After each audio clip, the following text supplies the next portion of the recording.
Muy buenos días a todos. El día de hoy les vamos a estar comentando las medidas de localización, dispersión y forma. Nuestro grupo consiste en Sofía Basanti, Lady Fraile y quien les habla, Santiago Pelle. Una vez terminado, les vamos a mostrar un ejemplo usando las bases de datos de R.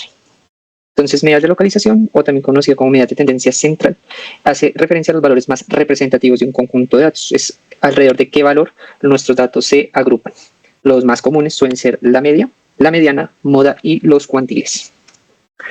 La media es la más conocida por parte de todos, es lo que normalmente se le dice promedio, y se calcula con la sumatoria de todos nuestros datos sobre el número total de datos, expresada en la siguiente forma. Hay que tener cuidado, ya que la media es muy sensible a valores extremos, entonces si nuestros datos tienen valores muy extremos, pues esta medida se va a ver distorsionada. La mediana es el valor que está justo en la mitad de un conjunto ordenado de datos. Básicamente nos define en qué punto de qué valor representa que la mitad de nuestros datos es menor y la mitad es mayor. Básicamente nos ayuda a encontrar justo el punto medio. Si hay un número impar de datos, se toma justo el valor de la mitad, y si nuestro base de datos tiene un número par de entradas, entonces es el promedio entre los datos centrales. La tercera es la moda, que hace referencia al valor más frecuente de un conjunto de datos. Esta puede ser unimodal, es decir, hay un valor que se repite más que los demás. Multimodal, un grupo de valores que se expresan más que los demás.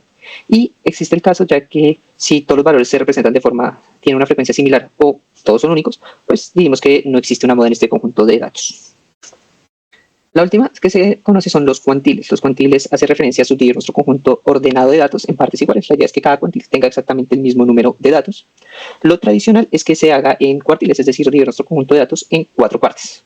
Entonces, ¿qué nos indica cada cuartil? El primero nos indica cuál es el 25% de los datos inferiores, básicamente nos marca cuáles son la parte inferior de nuestros datos, los valores menores. El segundo cuartil nos define la mediana, el punto medio de nuestros datos. El tercer cuartil se puede interpretar como donde está el 75% inferior de nuestros datos o donde inicia el 25% superior de los datos. Y por último, el último cuartil siempre sería el valor superior o el valor máximo de nuestro conjunto.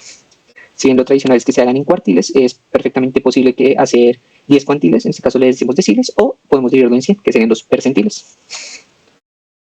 En cuanto a las medidas de dispersión, indican qué tan dispersos o diferentes están los datos entre sí y dan información sobre cuánto varía la variable de estudio. Estas medidas incluyen el rango de variación, coeficiente de variación, varianza y desviación estándar. El rango de variación permite identificar qué tan alejados están los datos entre sí o qué tan concentrados están. También corresponde a la diferencia entre el mayor valor con el menor valor de la variable. Por ello, la fórmula del rango es el valor máximo menos el valor mínimo. Luego, el coeficiente de variación indica qué tan estables o inestables son los datos dentro de un conjunto y se puede expresar generalmente en porcentaje, es decir, que se multiplica por 100. Y entre más bajo, indica que están más agrupados los datos. Se calcula dividiendo la desviación estándar entre el valor absoluto de la media. En cuanto a la varianza, representa la variabilidad de los datos respecto a su media, y un alto valor indica que los datos están alejados del promedio. El símbolo que se utiliza depende de si estamos hablando de la población o de la muestra. Y la fórmula indica la sumatoria de la diferencia entre cada valor y la media entre el número total de datos. Y la desviación estándar indica la variación o distancia entre los datos individuales respecto a la media. En este caso se expresa la dispersión en la misma escala de los datos, ya que corresponde a la raíz cuadrada de la varianza. Bueno, en cuanto a las medidas de forma, estos son indicadores que proporcionan información sobre la forma y la distribución de los conjuntos de datos. Estas medidas se dividen en dos, que es la simetría o el sesgo de los datos y la kurtosis o el apuntalamiento de los datos. La primera medida es la simetría, y esta mide el grado de simetría de una distribución de datos con respecto a su media. Hay 3 coeficientes que se usan para medirla. El primero es el coeficiente de Fisher, que usa la media, la desviación estándar y todos los datos que hay en la distribución. La segunda es el coeficiente de Pearson, que usa la media y la moda de los datos. Y el tercero es el coeficiente de Bowlby, que mide qué tan asimétrica es la distribución de los datos basada en la posición de los cuartiles.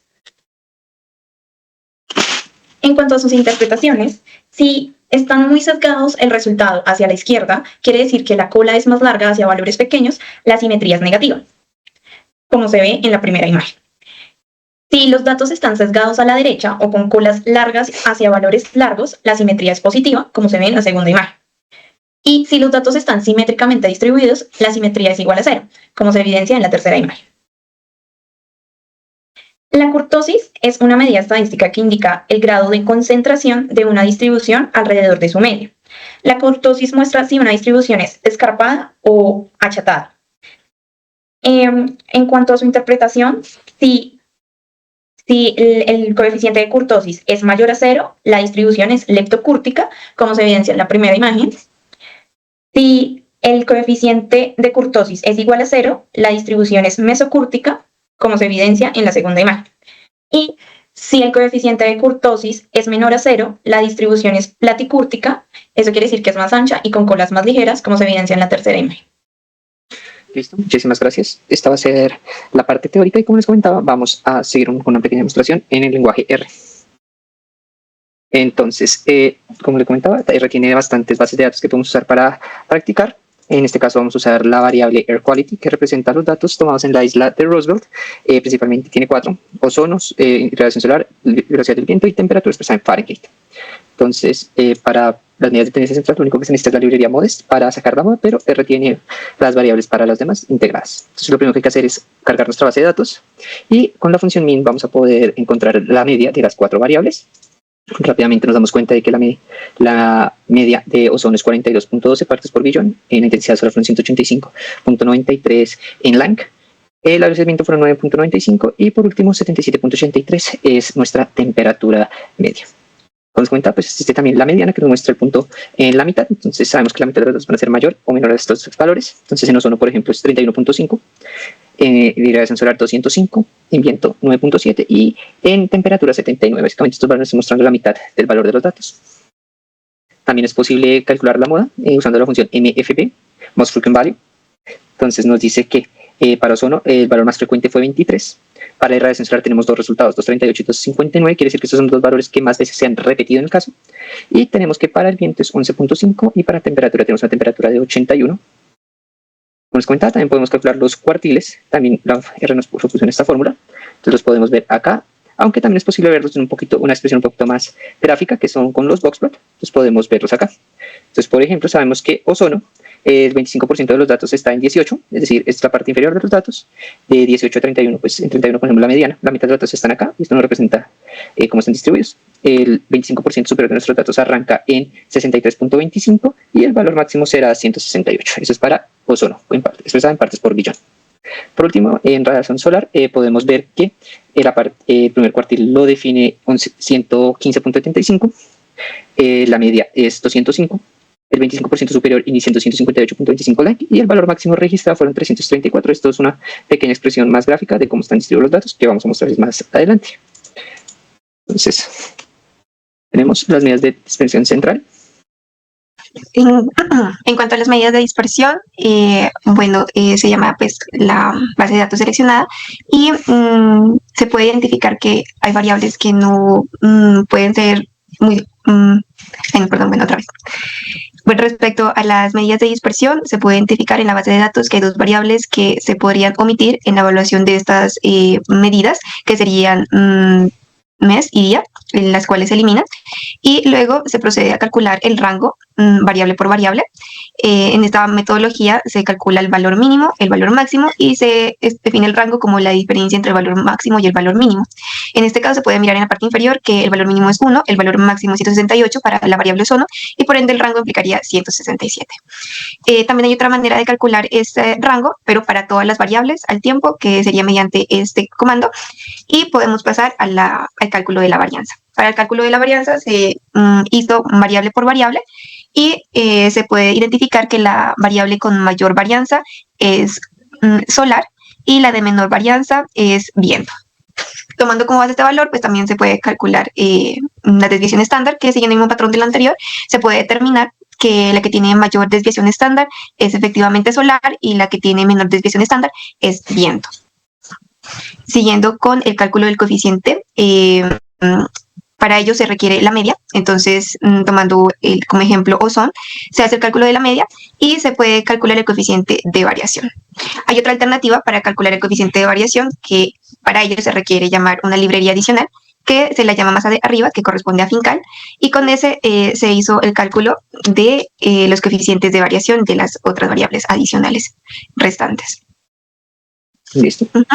Listo. Respecto a este tipo de medidas, un tipo de gráfico que puede ayudar a un mejor entendimiento sería el gráfico de cajas y bigotes, que como vemos del lado derecho, para el caso de radiación solar, los bigotes pueden indicar la dispersión de los datos y si los bigotes son largos implicaría que los datos están más dispersos. Por ende, entre la caja sea más pequeña, podría decirse que la varianza y la desviación son más bajas, y si la caja es más grande, se puede decir que la varianza y la desviación son más altas.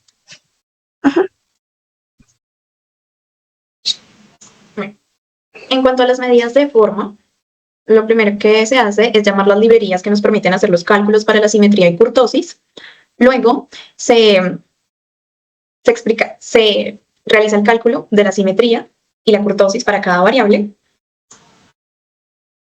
como evidenciamos en la consola. Y el tercer paso es, primero, vamos a hacer los gráficos de asimetría para tener un mejor entendimiento visual de cómo es la simetría para cada variable que tiene esta base. Como se evidencia en los gráficos, voy a explicar el coeficiente para las variables más importantes de nuestro análisis. En primer lugar, está ozono, que tiene un coeficiente de asimetría de 1.21, lo que indica que su distribución es asimétrica positiva. En segundo lugar, está la variable solar, que tiene un coeficiente de asimetría de menos 0.419, lo que indica que tiene una distribución asimétrica negativa. Para la variable win, esta tiene un coeficiente de simetría de 0.341, lo que indica que su distribución es simétrica.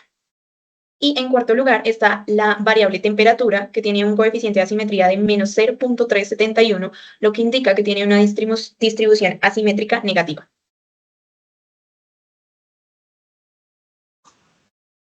Listo. En cuanto a los resultados que tenemos para kurtosis, para nuestras variables en estudio, la primera es ozono, tiene un coeficiente de kurtosis de 1.112, lo que indica que tiene una distribución leptocúrtica. El coeficiente de kurtosis para la variable solar es de menos 1.004, lo que indica que su distribución es platicúrtica.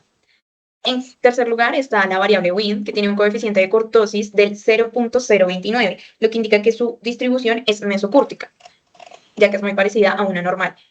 Y en cuarto lugar tenemos la variable temperatura con un coeficiente de kurtosis de menos 0.463, lo que indica que su distribución es platicúrtica. Muchísimas gracias por su atención.